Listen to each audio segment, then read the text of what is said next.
Se conoció esta semana que Evo Morales y Rafael Correa no podrán ser candidatos por decisión de la justicia de Ecuador y de Bolivia.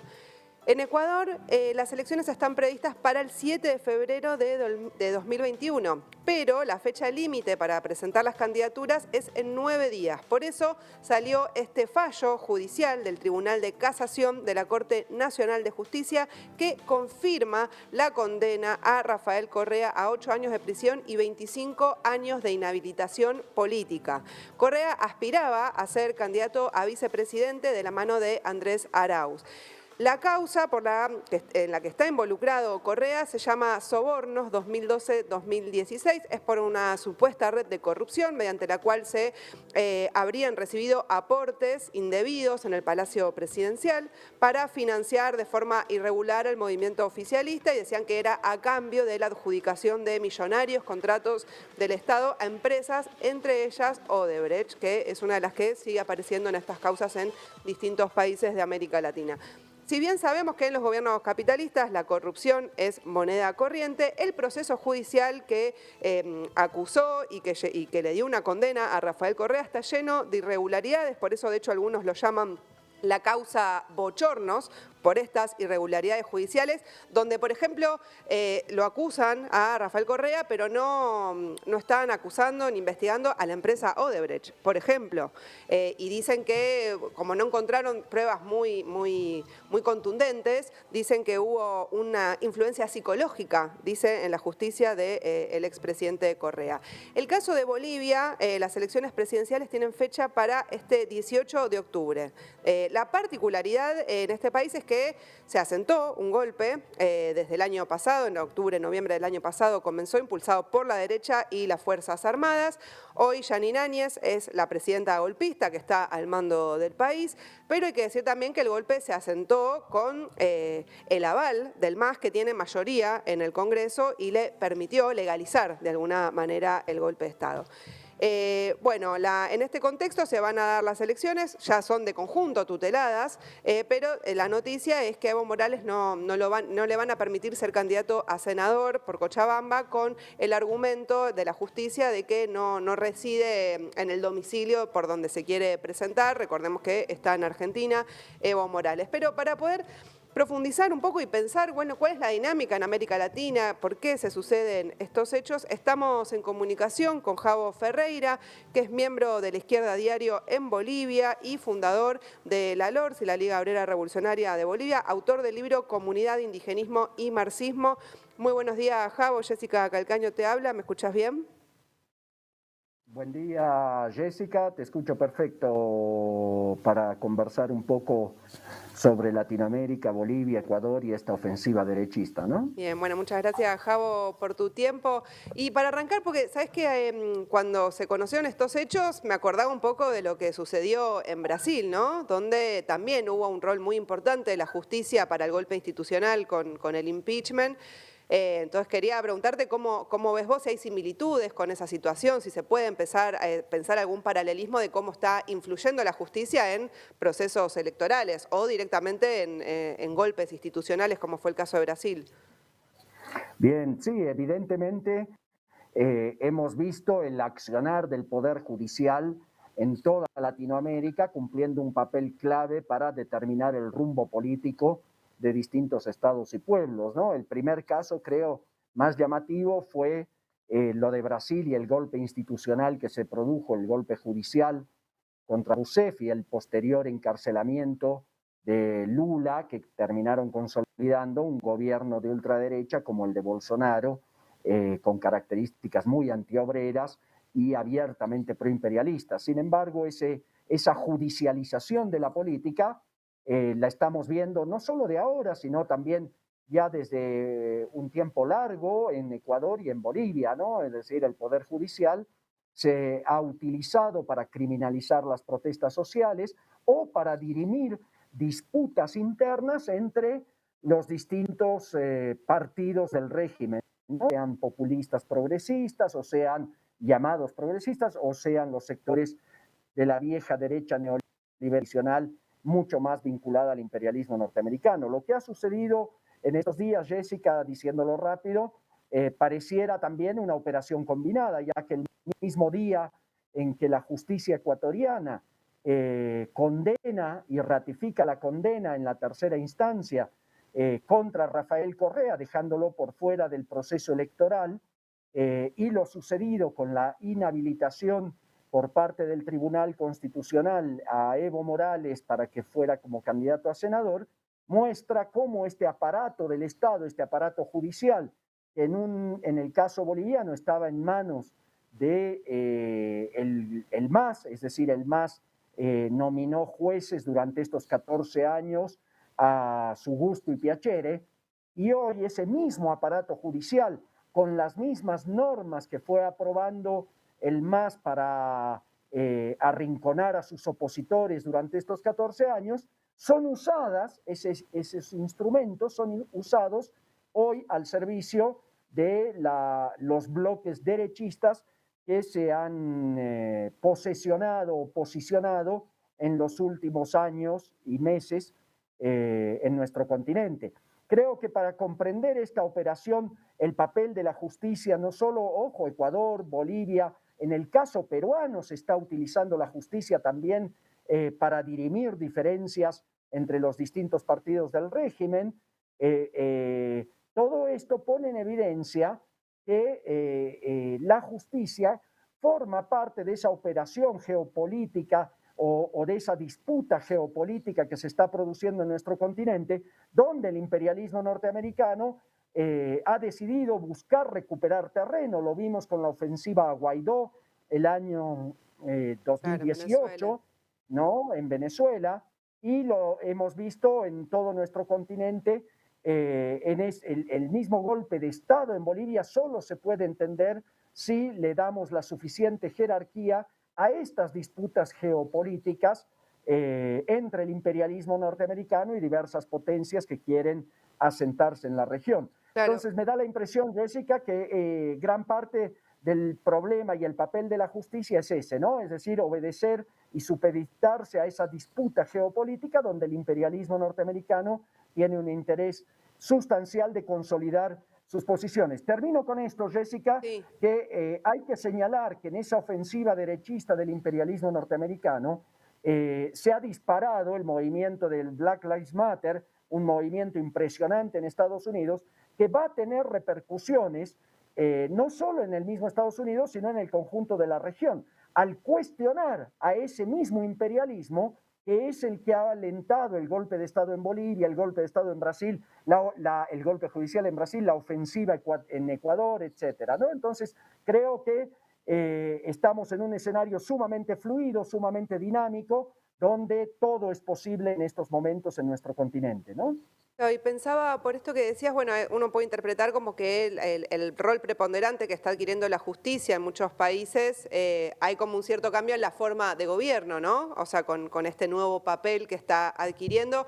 Ahora, ¿hay objetivos económicos detrás de estos cambios de formas de gobierno para vos? Sí, indudablemente, precisamente por lo que te señalaba de estas disputas geopolíticas y el intento del imperialismo de consolidar su dominio sobre lo que ellos siempre han considerado su patio trasero, evidentemente obedece a fines económicos.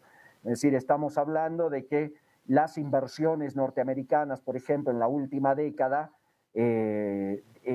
estuvieron en retroceso frente, por ejemplo, a la importación de capitales chinos e inversiones chinas. En el caso boliviano, por ejemplo, el golpe de Estado se explica en gran medida por una disputa muy importante que es el control de una de las reservas mundiales más importantes de litio que tenemos en la región. Es decir, hay yacimientos de litio tanto en Salta, Jujuy, en el norte argentino, en el norte chileno, y hay un enorme yacimiento en el Salar de Uyuni en Bolivia, que evidentemente lo primero que hizo el gobierno de Áñez, luego de consolidar el golpe de Estado con la colaboración de los parlamentarios del MAS, que terminaron legitimando y abriendo este periodo electoral, tiene una finalidad económica enorme. De hecho, estamos viendo el retorno de los planes de ajuste del Fondo Monetario Internacional, no solo en Argentina, no solo en Bolivia, donde hay una disputa en estos momentos importante por un crédito del FMI que el Parlamento ya lo ha rechazado, pero que sin embargo el gobierno de Áñez lo recibe incumpliendo toda la Constitución, las leyes, etcétera. Pero lo que estamos viendo es que hay objetivos económicos.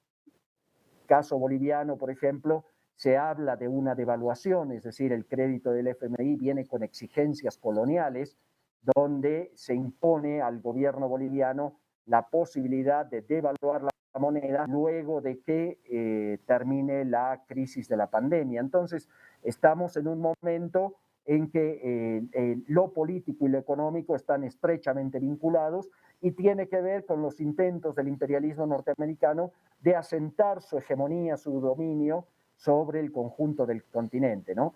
Combinado naturalmente con una crisis económica que se ha disparado y que aparentemente va a ser mucho más profunda o funda en 1929, desarrollando procesos de lucha de clases para los cuales debemos prepararnos, ¿no? Claro, bueno, en Ecuador también hemos visto las protestas, vos mencionabas lo del FMI, también hubo protestas muy fuertes contra el ajuste que querían imponer. Y también pensaba, ¿no? En Cuando octubre pasado. empezó el ciclo, o sea, estos gobiernos como el de Dilma, que empezaron estos cambios, que terminó el golpe institucional, ¿se puede ver algún patrón común en otros países, digamos, porque Dilma incluso ya también venía de un cambio en su política económica, de mayor ajuste, más ataque a los trabajadores? En el caso de Ecuador se puede leer lo mismo. Bueno, en Argentina también en la misma época el gobierno había puesto a Scioli como candidato, o sea, como que había cierto giro a derecha de estos gobiernos que habían sido llamados progresistas en otro momento, que bueno, que hay algún condicionamiento económico ahí común en la región. Claro, como señalas, evidentemente parte de esa ofensiva está intentando modificar las formas de distribución de la renta nacional, el valor de la moneda, las inversiones, es decir, hay un intento de controlar las inversiones por lo menos estratégicas, como es en el caso del litio, como es el problema petrolero en Ecuador. Es decir, evidentemente lo que se busca es tener un control mucho más directo y una aplicación de planes de ajuste clásicos, de rebajas de los salarios, despidos, reducir el déficit fiscal, etcétera. En el caso boliviano, el gobierno de Evo Morales mantuvo durante 14 años una política neodesarrollista, pero que en los últimos años, en los últimos 4 o 5 años, fueron de enormes concesiones a los empresarios, al sector agroindustrial. Recordemos la quema, los tremendos incendios que se produjeron en la Chiquitanía durante el año pasado, que eran el resultado de leyes que aprobó el movimiento al socialismo al servicio de la agroindustria, buscando extender la frontera agrícola. Entonces, sin embargo, pese a que estos gobiernos progresistas, entre comillas, venían ya aplicando medidas de austeridad, venían aplicando planes de ajuste clásicos, evidentemente, sectores centrados del capital financiero internacional, del imperialismo y del empresariado local, no eran suficientes, no son suficientes, y eso se tradujo en una ofensiva política importante por derecha, como lo vimos en Brasil, en Bolivia y en Ecuador particularmente, ¿no? Y en Venezuela, aunque con resultados distintos. Claro, Entonces, y creo que sí, que... no, en Dime, el dime. caso de Bolivia, Javo, te quería preguntar más específicamente porque ahí también el golpe tuvo muchos rasgos de racismo hacia los campesinos, comunidades indígenas. ¿Cómo es esa situación hoy después de todos estos meses de que avanzó el golpe, no? Perfecto, sí. Bueno, como ya deben saber, la audiencia que tenemos en estos momentos y ustedes en Bolivia vamos en 40 días más o menos a las elecciones, ¿no? Unas elecciones que están plagadas de rumores de fraude, de militarización, donde se dan en un marco de mucha persecución política, particularmente contra los dirigentes del movimiento al socialismo y el partido de Evo, y también contra el activismo que ha sido detenido, por decirlo de alguna manera, en los últimos conflictos. Entonces, estamos entrando en un proceso electoral plagado de contradicciones.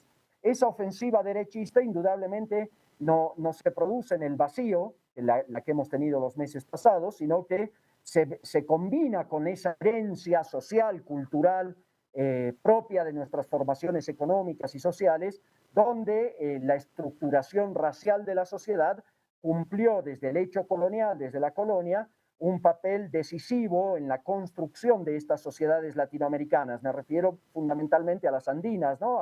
Bolivia, Ecuador, Perú. La ofensiva derechista evidentemente vino de la mano con brutales manifestaciones racistas, con violencia racial, incendiando los símbolos de los pueblos indígenas, agrediendo físicamente por parte de grupos paramilitares las movilizaciones de mujeres de pollera de los pueblos indígenas. Entonces, evidentemente lo que estamos presenciando es un retorno de viejas prácticas oligarcas, racistas, discriminadoras, excluyentes, con muchísima fuerza. Se pone en evidencia que el objetivo político de terminar con el racismo mediante reformas constitucionales, institucionales, como se denominaron en Bolivia, la Revolución Democrática Cultural, o en Ecuador, por ejemplo, la Revolución Ciudadana, han caído en saco roto. Es decir, todas esas reformas que apuntaban a incluir a los pueblos indígenas en la formación estatal, etcétera, han fracasado. ¿Por qué? Porque lo que estamos viendo con esta crisis brutal capitalista es el reverdecer de todas esas taras que son funcionales a fortalecer a la dominación del capital sobre el trabajo, ¿no? Es decir, es mucho más fácil dominar el trabajo si te apoyas en construcciones ideológicas como la raza, el género, etcétera, etcétera, para redoblar la explotación, para afirmar la explotación mediante mecanismos opresivos. Entonces, en ese marco, lo que se ha puesto en marcha en estos momentos es una tensión, una polarización política que se va a resolver indudablemente más temprano que tarde en las calles. El resultado electoral que se plantea en Bolivia no es un resultado electoral que se pueda con tal partido, 14 años de populismo, no hay nada de eso. Hoy estamos entrando en un nuevo ciclo político signado por la crisis, la lucha de clases, y en ese marco no hay posibilidad de retornos, sino que todo esto se va a dirimir en las calles, creo. Claro, y Javo, ¿sabes qué? Para finalizar, justamente por esto que decía de la importancia, ¿no?, de la movilización en las calles, muchos nos preguntamos, quienes nos oponemos a esta derecha golpista, racista, cómo enfrentarla, cómo derrotarla, qué debates tienen ustedes en Bolivia al respecto, que es una gran discusión, ¿no?, de cómo, porque lo vemos avanzando en varios países. Bien, sí, el escenario se complica también por el rol de estos progresistas. Lamentablemente, desde el golpe de Estado de noviembre, en el caso boliviano, por ejemplo, el movimiento socialismo y la cúpula, la dirección del movimiento al socialismo, desde Evo Morales y sus parlamentarios, no han parado de conciliar y negociar con los golpistas, ¿no? Como bien señalabas en tu introducción, Jessica, el 17 de noviembre el Parlamento, dirigido por el MAS con sus 2/3, avaló al Áñez y avaló la convocatoria a nuevas elecciones. En ese marco, el escenario es sumamente difícil. En Agó, por ejemplo, hemos tenido 12 días de una gran rebelión antigolpista con más de 200 puntos de bloqueo, en la que mientras los dirigentes de la COB hablaban de adelantar elecciones que no sean el 18 de octubre, los puntos de bloqueo no solo hablaban de elecciones, sino que empezaban a poner demandas de salud, de educación, de trabajo. Ustedes deben saber que duró el año, es decir, se les priva ese derecho básico a los estudiantes de primaria, secundaria, preescolar, etcétera. Lo mismo con la salud.